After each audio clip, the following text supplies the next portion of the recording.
Hey guys, it's Santiago Nogueira, and I want to talk to you guys about how I was able to live rent-free at the age of 23.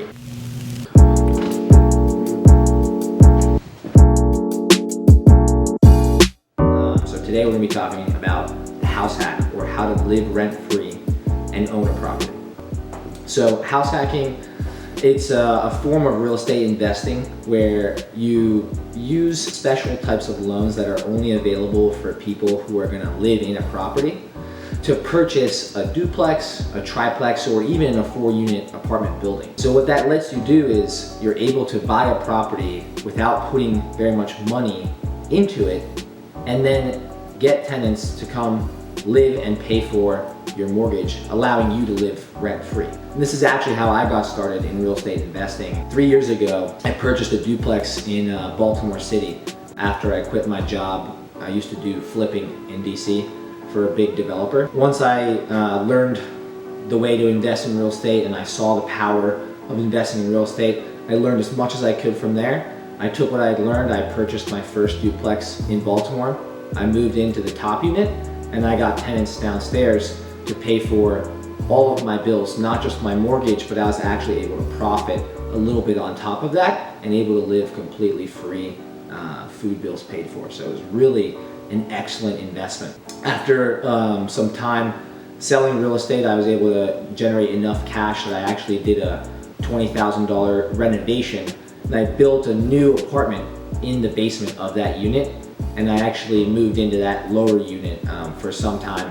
And now I was able to bring in even more money into the property because of some special zoning laws that allow you to build into basements. And that's something we can talk about at a later time. I think there might be some interest, and if there is, I'll make a video. I wanted to make these videos because I work very often with clients who are first-time investors, sometimes doing house hacks. And I wanted to have a resource for them. You know, there's a lot going on in buying a home. Just the process of buying a house is very complicated. If you want to hear more about that, I'm going to post a link for a video just breaking down what it takes to purchase your first property. But even more than that, some friends of mine, you know, they wanted to copy what I was doing and purchase their own investment properties. That's a whole nother level of understanding. So I wanted to have a resource for them, you know, to recall stuff from conversations we've had, look at the videos and say, oh yeah, that's what, you know, he was talking about when we talk about house hacking. So let's break down what a house hack is. I already mentioned that it's purchasing a multifamily property that can be 2 units, 3 units, or 4 units with a special loan that allows you to put up to 5% down. The advantage of these loans is obviously the very little amount of money it takes to purchase a very expensive piece of property. So for example, if you wanted to buy a $500,000 house, you would only need to bring a $25,000 investment. Now, that sounds like a lot of money, and yes, it is. House hacking is not for everybody, but it's the absolutely most affordable way to get into real estate investing, and we all know how lucrative that can be. So if you're looking to invest in real estate and get all of the advantages of owning a property, appreciation, tax write-offs, principal pay down, you want to know how you can get into that first property and start building that wealth. House hacking is an affordable way to do that, where you're not having to pay $2,000, $3,000 a month in mortgage because your tenants are paying those bills for you. So I wanted to break down the 3 most important steps to a house hack, and it's pretty simple. The number 1 factor in how successful a house hack is going to be is how many bedrooms and how many bathrooms your apartments have. So when you're trying to maximize bedrooms and bathrooms in your house hack, there are a couple really easy ways that you can add bedrooms cost effectively. The first duplex that I purchased actually had a kitchen that was overlooking an open concept dining area. Now people these days don't really use dining areas as much as they used to, so I made the decision to build a little wall there, cover up the open concept, and I actually built a bedroom right off of the kitchen. So that was allowing me to bring in a little bit more rent than having a dining room, which adds almost no value, and it only cost me $1,000. You typically want to be in a larger unit as long as you're not purchasing a property that's too expensive for your neighborhood. And that brings me to point number 2.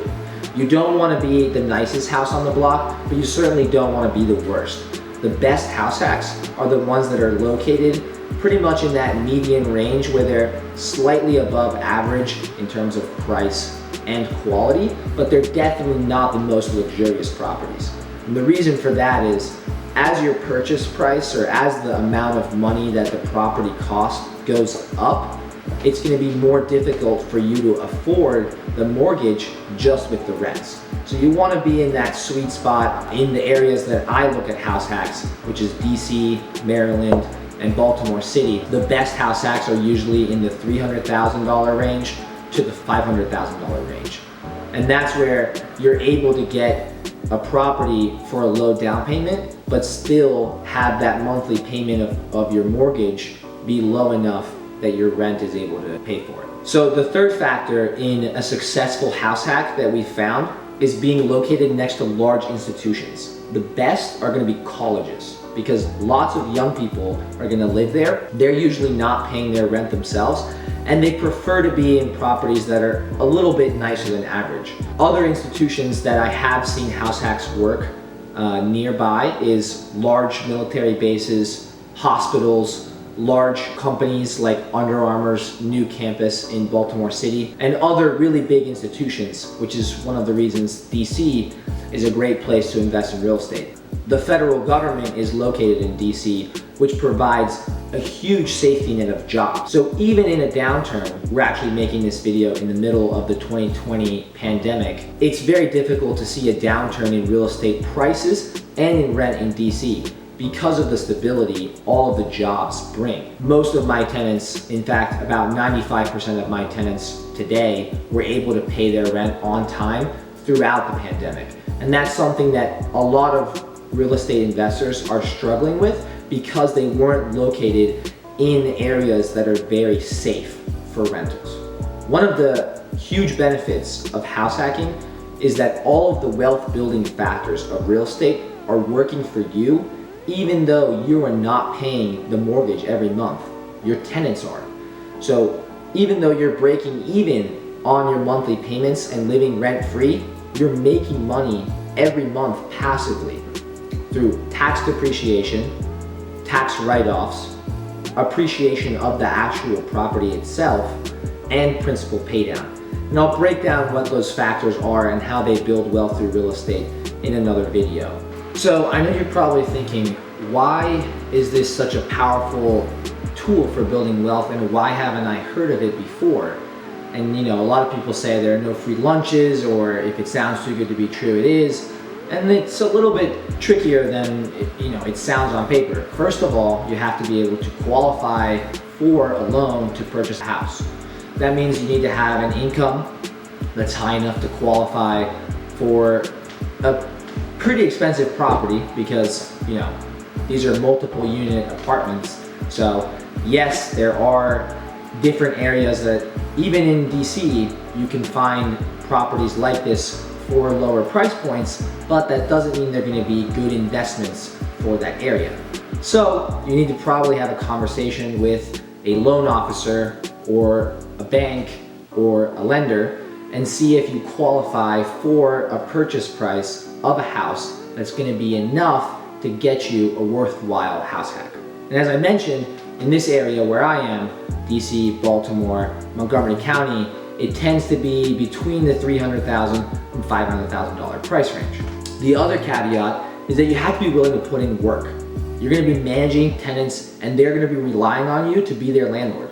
When the pipes break in the middle of the night, and it can happen, you have to be the one to pick up the phone and make sure that you answer, fix their issues, and otherwise take care of them. Real estate is a really personal kind of a business. You're actually dealing with people's homes and it's extremely personal. So I want to make sure that everyone understands what you're getting into is you're going to be responsible for people's pretty much most intimate places where they live. Just because there are challenges to owning a house hack doesn't mean that it's not worth it.